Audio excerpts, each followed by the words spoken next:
अब क्या करें? जल्दी जल्दी कुछ सोचना पड़ेगा। इसी बीच देवों के वैद्य अश्विनी कुमार प्रकट हुए, जिनके पास किसी भी प्रकार के घाव का औषधीय इलाज होता है। बच्चों, तरगांव यही है? हाँ, बलदेव दुबे का घर किस तरफ होगा? यहाँ पास में ही है। ये उन्हीं के घर का लड़का है। इसे चोट लग गई है। हम इसका खून रोकने की कोशिश कर रहे हैं, मगर खून रुक ही नहीं रहा है। लाओ, मैं देखता हूँ।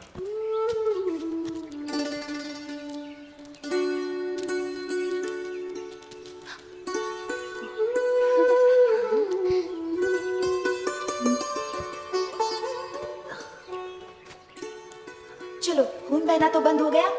हम भी घर ही जा रहे हैं। आप भी हमारे साथ क्यों नहीं चलते? मैं अब संध्या वंदन करके ही पहुंचूंगा। तुम लोग जाओ।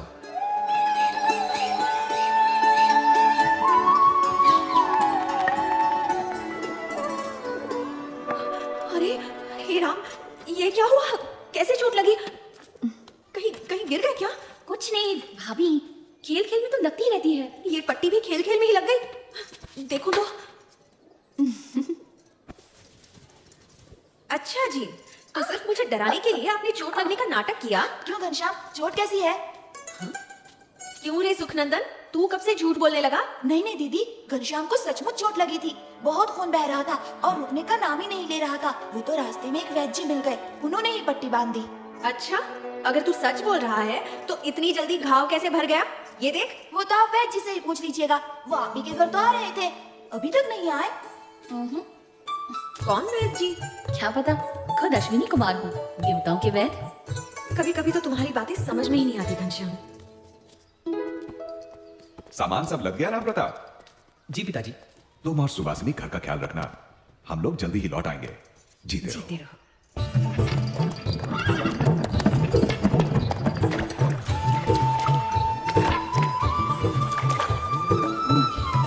और कितनी दूर है? ज्यादा दूर नहीं है।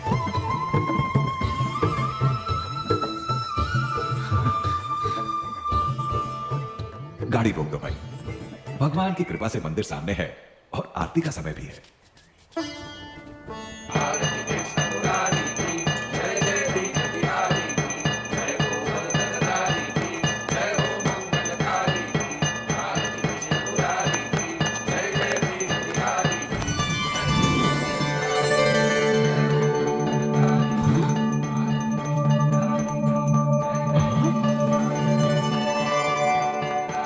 अरे, ये क्या?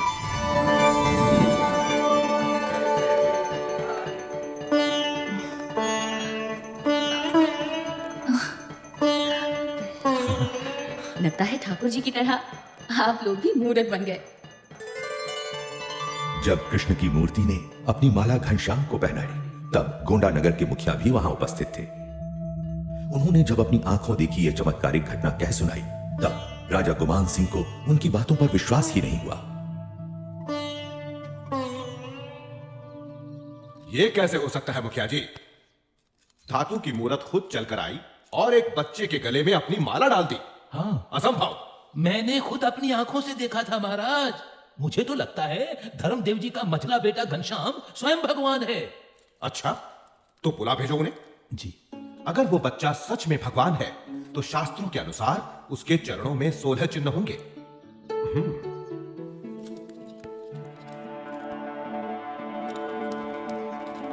प्रणाम महाराज।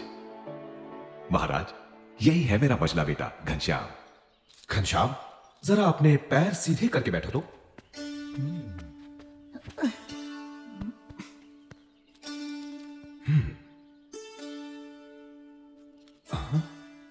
दाहिने पैर में अष्टकोण, ऊर्ध्व रेखा, स्वस्तिक, जामुन, जव, अंकुश, केतु और पद्म। बाएं पैर में त्रिकोण, कलश, गोपद, धनुष, मीन, अर्धचंद्र और व्योम। यानी भगवान के 16 चिन्ह विद्यमान हैं। दोनों पैरों में ऊर्ध्व रेखा अंगूठे और तर्जनी के बीच से पौ के तलवे की ओर जाती दिखाई दे रही है। अरे अरे, ये तो साक्षात भगवान के चरण हैं। घनश्याम की जय हो। जय हो घनश्याम की।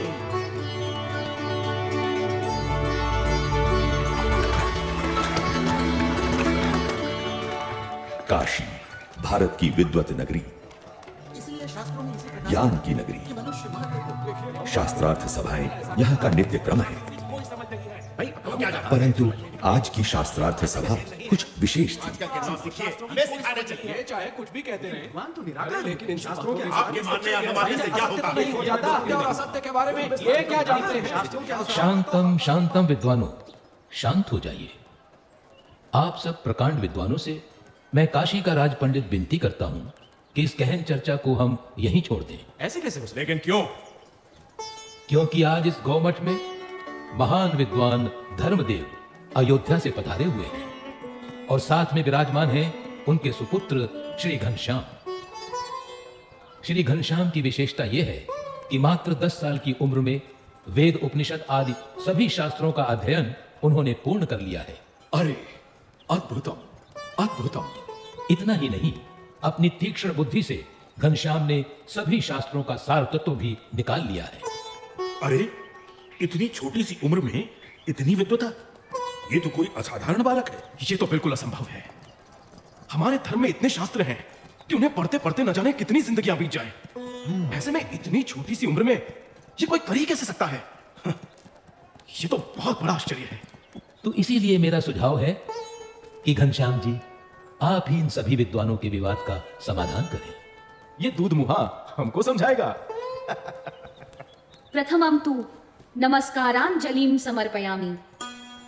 ऋग्वेद में कहा है कि परमात्मा एक ही है, लेकिन विद्वान लोग एक ही परमात्मा को भिन्न भिन्न रूप से पुकारते हैं।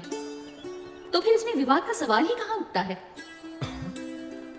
तो बताओ, क्या वो भगवान साकार है या उनका कोई आकार ही नहीं है?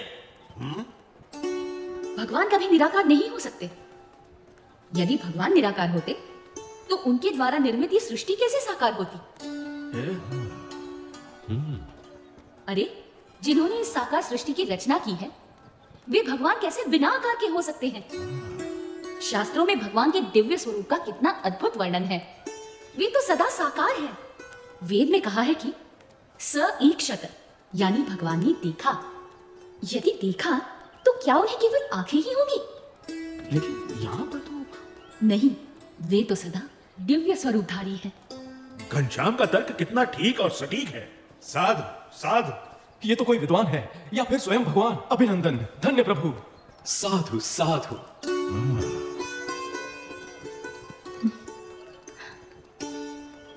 तो आप बताएंगे कि किस साधना से मनुष्य को मुक्ति या मोक्ष मिलता है? मोह का क्षय ही मोक्ष है। इसके लिए जिन्हें मोह ना हो, ऐसे महान सच्चे ब्रह्म स्वरूप संत का सत्संग करना चाहिए। ऐसे संत के सत्संग से ब्रह्मरूप होकर पर ब्रह्म की भक्ति करके ही मनुष्य मोक्ष प्राप्त करता है। उपनिषद में कहा है, ब्रह्म विदाप्नोति परम।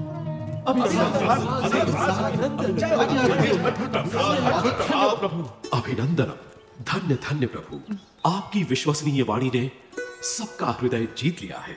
यदि हम वर्षों तक चर्चा करते रहते तो भी हम सभी शास्त्रों के सार रूप इस उत्तर तक न पहुंचते। मगर हम जैसे विद्वानों की इतनी बड़ी सभा में निसंशय घनश्याम ने निश्चलता और निर्भयता से ये कर दिखाया है।